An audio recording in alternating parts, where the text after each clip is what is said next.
ENT రంగంలో సాటి లేని వైద్య నిపుణులు డాక్టర్ చావా ఆంజనేయులు గారు, Asian ENT and laser treatment centre, Hyderabad. Kolikapudi Srinivas గారు ఆర్జీవి తలకే నరిగితే ₹1,00,00,000 నేను ఆఫర్ చేస్తానంటూ ఇలాంటి స్టేట్మెంట్ ఒక టీవీ ఛానల్లో పాస్ చేయడం అంటే దీన్ని మనం ఎలా పరిగణించాలంటారు? అంటే ఈ దేశంలో అట్లా అయిపోయింది హేటెడ్. అప్పుడెప్పుడో టీవీ ఛానల్లోనే దీపిక పడుకునే గారి తలకాయ తీసుకొస్తే 5 కోట్లు ఇస్తామని టీవీ ఛానల్లోనే కూర్చొని చెప్పారు.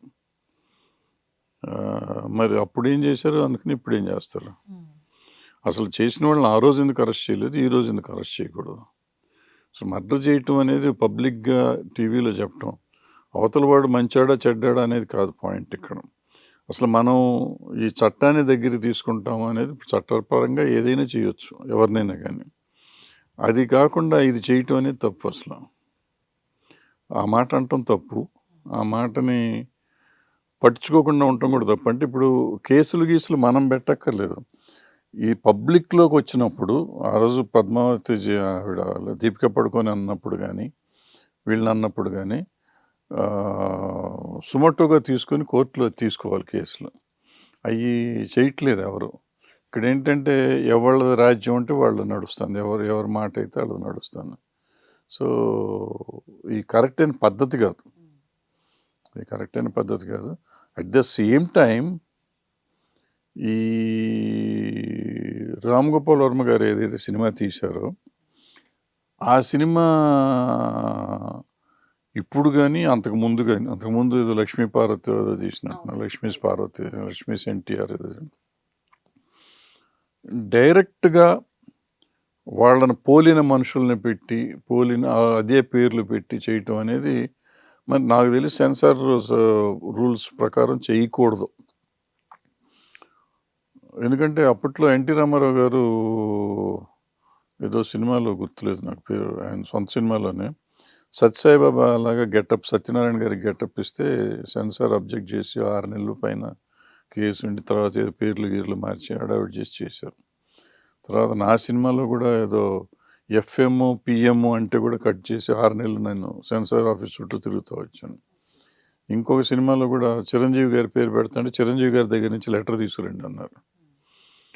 సో అంటే దాని అర్థం ఏంటంటే లివింగ్ సెలబ్రిటీస్ కానీ లివింగ్ పొలిటీషియన్స్ కానీ ఎవరిదన్నా ఉంటే వాళ్ళ పేరు మనం వాడతామంటే వాళ్ళ క్యారెక్టర్ మనం పెడతామంటే వాళ్ళు ఇది తీసుకోవాలి. బయోపిక్ అయితే పర్లా. ఇప్పుడు కథానాయకుడు ఉంది, కథానాయకుడు ఈజ్ ఎ బయోపిక్, ఎన్టీఆర్ గారి బయోపిక్ వాళ్ళ అబ్బాయి తీస్తున్నాడు.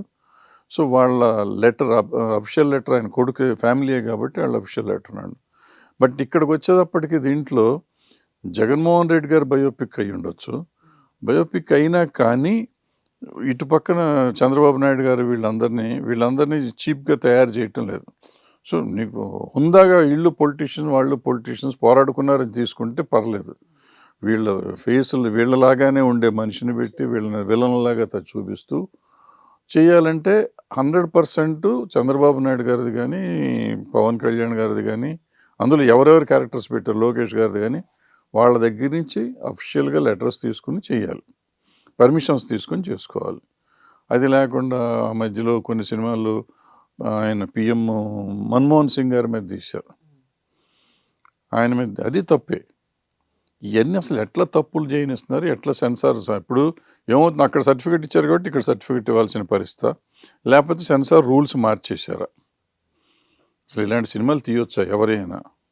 ఇప్పుడు మన ఎన్టీ రామారావు గారి మీద అప్పుడు చేశారు కానీ అచ్చు ఎన్టీ రామారావు గారి లాగా లేదా, కోట శ్రీనివాసరావు గారు ఆ క్యారెక్టర్ వేశారు, పేరు కూడా అది పెట్టాల. సో అట్లా ఎందుకు మండలాధీశుడు పేర్లు వేరే పెట్టారు, ఊరు పేరు కూడా ఆంధ్రప్రదేశ్ అని కూడా పెట్టాలి. ఇక్కడ మనకు అన్ని పేర్లతో చూపిస్తున్నారు. యాత్ర చేశారు, యాత్రలో తప్పేం లేదు. యాత్ర లాంటి సినిమా తీసుకోవచ్చు, అది చేసుకోవచ్చు, అది దాంట్లో తప్పు లేదు, కథానాయకుల్లో తప్పు లేదు. కానీ వీటిలో తప్పు ఉంది, ఎందుకంటే ఎదుటి వాడిని విలన్గా చేస్తున్నాం మనం. విలన్గా చేసినప్పుడు న్యాచురల్గా మరి వాళ్ళ పర్మిషన్స్ తీసుకోవాలి, సెన్సార్ అబ్జెక్ట్ చేయాలి ధర్మంగా అయితే. ఈ రోజు చేసిందంట సార్ 11th తర్వాత మళ్ళీ ఇంకొకసారి కొన్ని సీన్స్ ని తీసేసి డిలీట్ చేసి తీసుకుని వాళ్ళు ఇచ్చింది కోర్టు ఇచ్చింది కదా ఆర్డర్, కోర్టు ఆర్డర్ కాదు. నేను censor itself should not certify these kind of films. ఈ సినిమానే కాదు, మన్మోహన్ సింగ్ గారి మీద తీసిన సినిమా కానీ ఇంకా చాలామంది మీద తీసిన సినిమాలు కానీ ఏంటంటే మనకు గవర్నమెంట్స్ వచ్చిన కాడి నుంచి ఎదుటి గవర్నమెంట్ని ఎదుటి వాళ్ళని చీప్గా చేయటం, అసహ్యంగా అసభ్యంగా చూపించడం అనేది కరెక్ట్ అయిన విషయం కాదు. వాళ్ళు ఎవరన్నా కావచ్చు. ఇప్పుడు టీవీల్లో వస్తుంది, టీవీలు వార్తలు లేకపోతే టీవీ ఇట్లా లైవ్లో మనలాంటి వాళ్ళు మాట్లాడుకున్నాం, అవన్నీ వేరు. ఓ సినిమా తీసినప్పుడు అది కరెక్ట్ కాదు, అది అలాంటివి చేయకూడదు. సోషల్గా కూడా ధర్మం కాదు అది. బట్ జరుగుతున్నాయి, చూస్తున్నాం అంత. సో దాన్ని ఇన్స్పైర్ తీసుకునే వాళ్ళు ఈ కాలంలో చాలా మంది ఉంటారు. అది మంచో చెడో కానీ ఏదైనా కానీ ఇన్స్పిరేషన్ వల్ల చెడిపోయే తత్వం ఈ మధ్య జనరేషన్కి చాలా వస్తుంది. పోతారా ఉంటారు దాని తర్వాత సంగతి కానీ. But person like Ram Gopal Varma, అంటే రామ్ గోపాల్ వర్మ ఇప్పుడు కాదు, రామ్ గోపాల్ వర్మ గారు ఆయన మొదట 3 సినిమాలు చేసినప్పుడు భారతదేశం గర్వించే డైరెక్టర్ ఆయన. ఆ తర్వాత రంగీలా బంగీలా చాలా సినిమా, కంపెనీ, రంగీలా అద్భుతమైన సినిమాలు తీశారు. ఆయనకి అసలు అప్పటి ఫ్యాన్స్ ఇప్పటికీ ఫ్యాన్స్ ఉన్నారు. అంటే అంత అద్భుతమైన డైరెక్టర్ ఆయన. ఎందుకు డైవర్ట్ అయిపోయి సినిమాలు తీస్తున్నారో తెలియదు. ఆయన దగ్గర నుంచి ఇటువంటి ఎక్స్పెక్ట్ చేసి ఇప్పుడు వాళ్ళు ఎవరిలో టీవీలో కూర్చొని తలకాయ నరికేస్తే ₹1 అనే పరిస్థితికి రావటం అనేది బాధగా ఉంది. సో ఆయన కూడా అసలు ఇవన్నీ ఎందుకు ఆయన టీవీల్లోకి వచ్చి అసలు మీకు గుర్తుందో లేదో, రామ్ గోపాల్ వర్మ గారు ఫస్ట్ సినిమా అసలు పబ్లిసిటీ లేదు. టీవీ లేవు అప్పుడు. న్యూస్ పేపర్ శివ సినిమా యాడే లేదు సార్, న్యూసే లేదు సినిమా పేపర్స్లో. అంటే is against promotion are publicity. నాకు వద్దు, బొమ్మ రాకూడదు, స్టిల్ బయటికి వెళ్ళకూడదు అని వెళ్ళలా. ఈవెన్ ఫస్ట్ ఇన్సర్షన్ వేసింది కూడా రైల్వే గేట్ స్కెచ్ చేసి ఉంటారు శివ. అటువంటి మనిషి వాళ్ళ పొద్దున్న వేస్తే టీవీ ఛానల్లో కూర్చొని మాట్లాడుతున్నారంటే దానికి ఏం చెప్పాలో తెలియదు. మనకి అంటే ఆయన ఫ్యాన్స్గా మాత్రం డెఫినెట్గా సిగ్గుపడాల్సిన విషయం ఇది. ఆయన ఇట్లా 10 మందిలో మాటలు పడతాం, ఈయన మాట్లాడతాం, ఇవన్నీ బాగాలేదు.